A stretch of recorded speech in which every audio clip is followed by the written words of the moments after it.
Hey guys, Memorial Day means one thing in CrossFit. It means Murph, most famous workout, and we're not going to let a little quarantine stop us. So, modifying Murph, the workout here, most of you do not have access to a pull-up bar.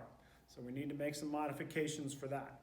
A couple of ways we can do this. Number one, pulling movements that we're trying to get as close as we can to pull-ups. Otherwise, we just substitute new movements altogether, or just different movements altogether. So, a couple of pulling movements. Number one, maybe you've got a TRX machine at home. That's basically the same as having the rings at the gym, and thus you can do ring rows. Just lean back, keep your back nice and straight, pull all the way to your chest, full extension down at the bottom, and where you put your feet depends on how hard it is. Number two, maybe you have a dumbbell or a kettlebell. This is going to work well, especially if it's heavy. Just do a dumbbell bent row. So grab a chair, a box, a bench, something. You can put your hand and your knee on the bench. You get a nice flat back.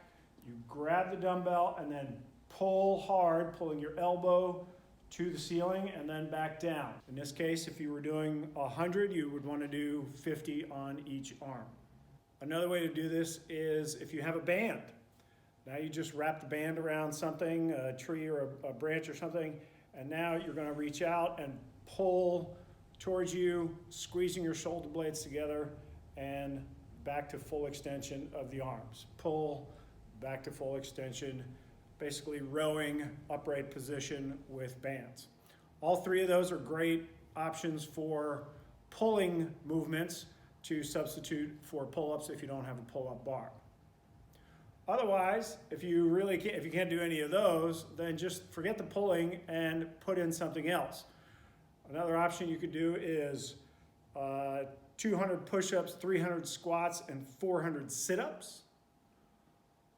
Or Coach Andy came up with this one. It sounds pretty awful to me, but you kind of combine the 100 pull-ups and the 200 push-ups into 300 push-up burpees. So it would be 300 push-up burpees and 300 air squats. Yeah, have fun with that one.